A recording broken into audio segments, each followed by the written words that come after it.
Entiendo por barroco no solo un determinado estilo cultural en literatura, arquitectura, pintura, música, teatro, danza y demás artes escénicas, sino una cosmovisión que las incluye a todas ellas y que es una expresión hermenéutica de la modernidad.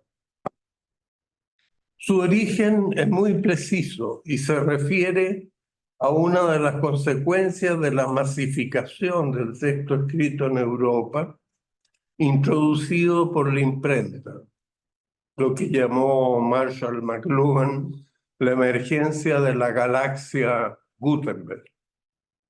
Se trató de un cambio social de tal magnitud que solo podría compararse a lo que hoy día llamamos revolución electrónica de las comunicaciones.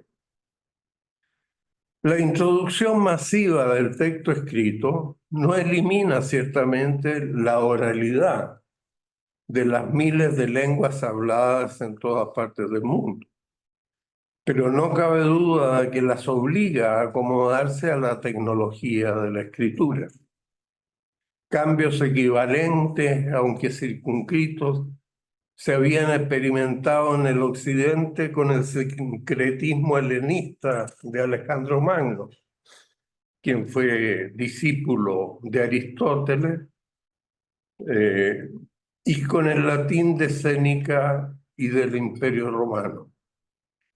Pero lo nuevo fue pasar del manuscrito a la imprenta, la que permite masificar la escritura de modo que la lengua escrita sale de los monasterios y se vuelve el sustento más amplio, educativo, que se incrementará hasta nuestros días. La generalización del texto tuvo muchos efectos sociales, prácticos.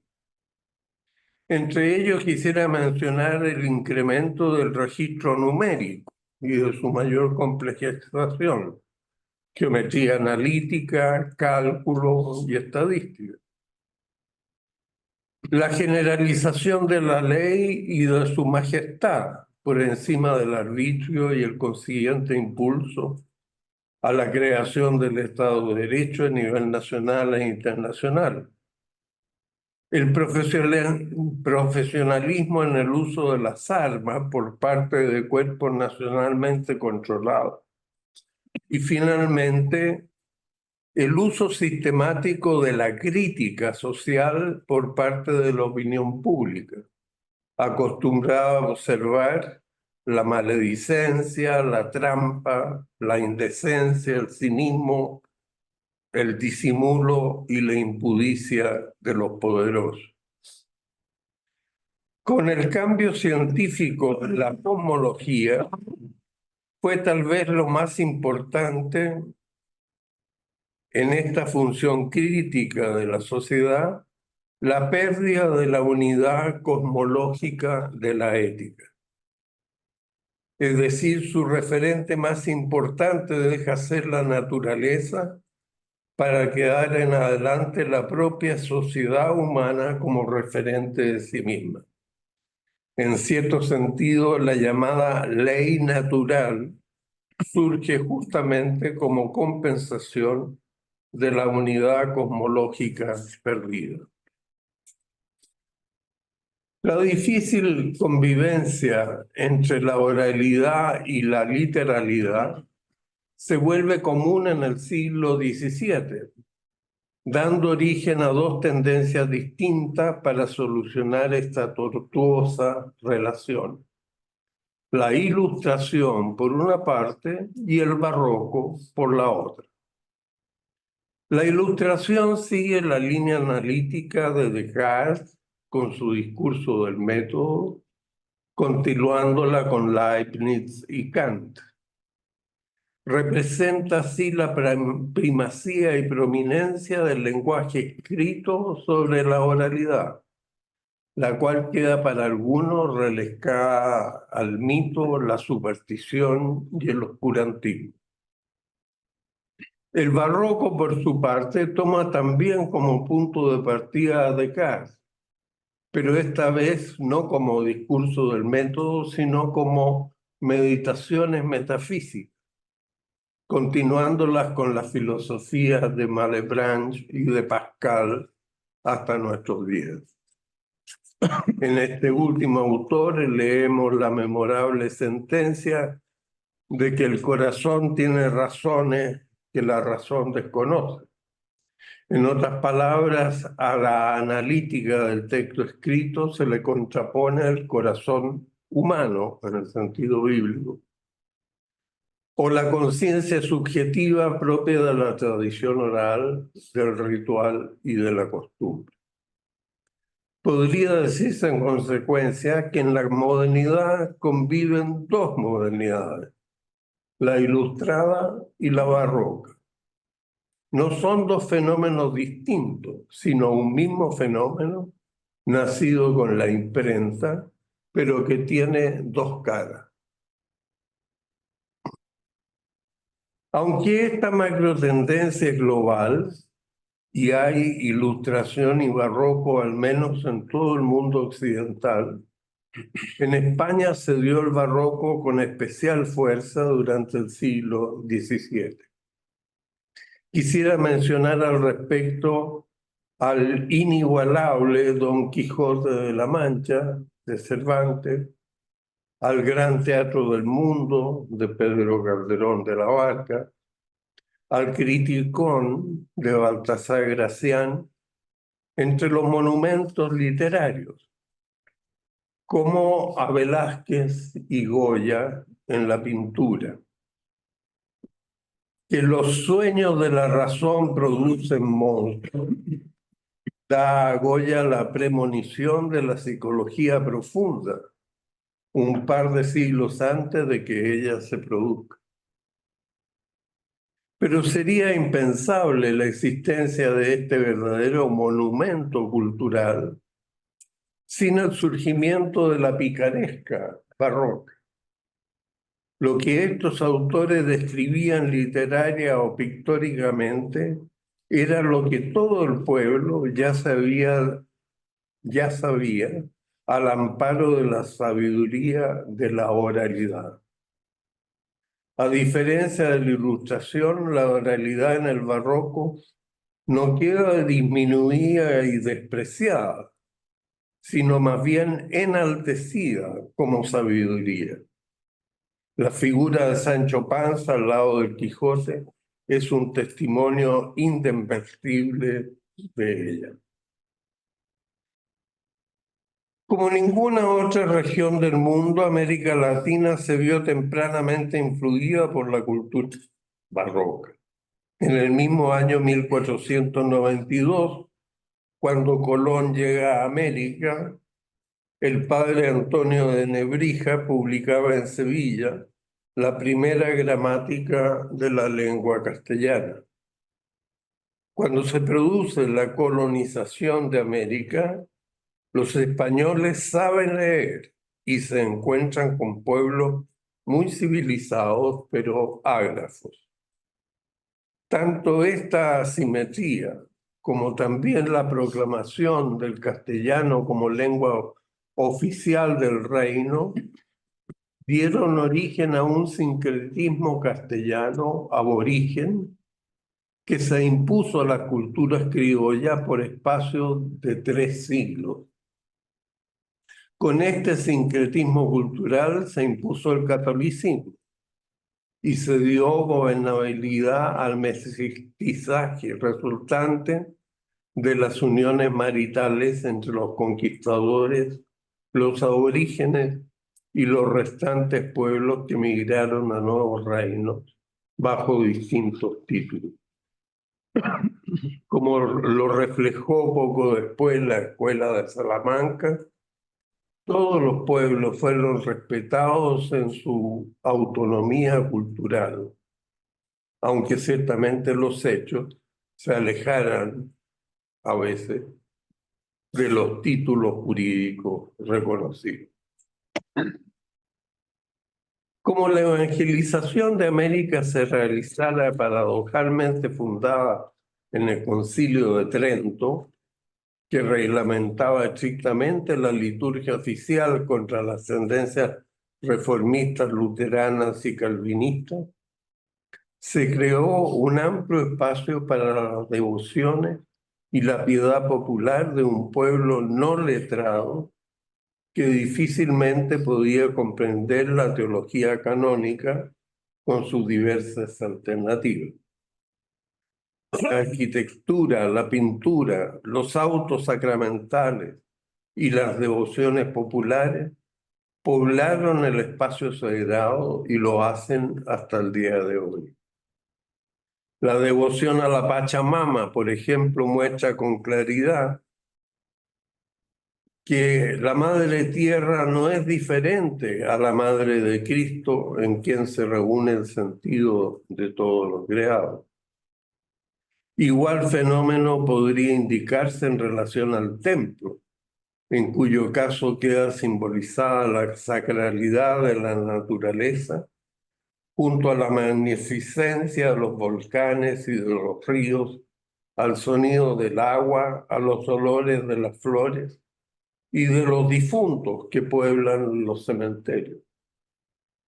Podría afirmarse en general que la religiosidad popular es el alma de la vida religiosa latinoamericana. Queda así documentado en general que el etos barroco tiene como núcleo el esfuerzo por lograr la convergencia y mutuo respeto en la unidad de la diversidad de sus lenguas habladas, de sus símbolos religiosos y familiares, de sus hábitos de trabajo y vida política, de sus paisajes naturales y entornos ecológicos. En toda América Latina se puede afirmar que se impuso el mestizaje antes que la división por etnia, castas sociales o credos religiosos. Como en todo grupo humano, es posible constatar también la discriminación económica y social, la desigualdad educacional, la marginalidad urbana y tantos otros conflictos sociales. Pero ninguno de ellos se practicó deliberadamente como política imperial, tendiente a dividir para gobernar, sino que se impuso más bien la convergencia entre los pueblos, promovida por el Consejo de Indias e inspirado en la escuela de Salamanca. Pero junto a este etos fundante puede hablarse también de la picaresca barroca, de los políticos y del orden institucional. Faltaría tiempo para enumerar todos estos caracteres. Conocida es la expresión del virrey del Perú de que en América la ley se acata pero no se cumple. También el actual proceso de elaboración de una nueva constitución es muy rico en mostrar los distintos modos de esta picaresca. Para interpretarlo de un modo más lejano en nuestra frontera, me conformo con la afirmación del expresidente de México, del que me reservo el nombre, quien explicaba, para eludir el incordio político al que se le quería llevar, que México, decía él, no es ni capitalista ni socialista, sino todo lo contrario. Bien podríamos decir, a estos ilustres contradictores de mi tesis sobre el barroco, que América Latina no conoce ni la picaresca ni el barroco, sino todo lo contrario. La virulencia del debate público disminuiría notablemente si recordáramos la conformación esencial de esta picaresca en nuestra cultura. Quisiera destacar dos figuras literarias nacionales que grafican magistralmente nuestra picaresca barroca porque ellas ponen en el centro de la comprensión la dificultad de conciliar precisamente la oralidad y la literalidad. Me refiero en primer lugar a Baldomero Lillo y su magnífico cuento El Inamible. No corresponde en esta sede resumir el cuento, sino solo señalar que a los letrados les resulta imposible comprender qué se quiere decir oralmente con la expresión inamible, pero sacan la cuenta a la vez de que su ignorancia del significado de este vocablo podría tener consecuencias fatales en sus superiores que percibirían la falta de cultura del subalterno.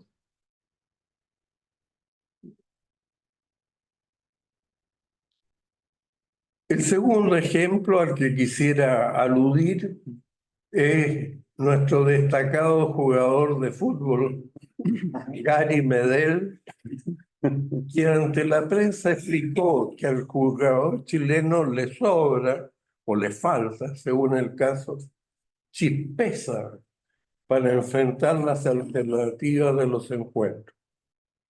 Nuestra hermana Academia Chilena de la Lengua quería proponerle este nuevo vocablo hasta la mismísima Real Academia de la Lengua en España, llamando la atención sobre la versatilidad y la creatividad de nuestra lengua vernácula. Que conste que no hablo de los versos de nuestros dos premios Nobel de literatura, sino que de dos cultores de la oralidad que supieron, no obstante, ponerla por escrito. Jorge Guzmán había intuido ya este fenómeno al sostener que el protagonista de nuestro boom literario latinoamericano es el lenguaje oral mismo. El gran autor Gabriel García Márquez era un buen ejemplo de ello con la figura de Macondo. La oralidad se vuelve mágica, puesto que crea la realidad misma, como lo demuestra Melquíades. El propio García Márquez lo señaló en su discurso de aceptación del premio Nobel. Cito más o menos de memoria: señores, ustedes dicen que somos los autores latinoamericanos los inventores del realismo mágico que se nos imputa, pero se equivocan. La verdad es que nos faltan palabras para describir la realidad y hablar de ellas. Nosotros diríamos que en la propia escritura se muestra su incapacidad para entender la realidad en su conjunto. ¿Qué otra cosa podría decirse de Cervantes, de Don Quijote y Sancho Panza?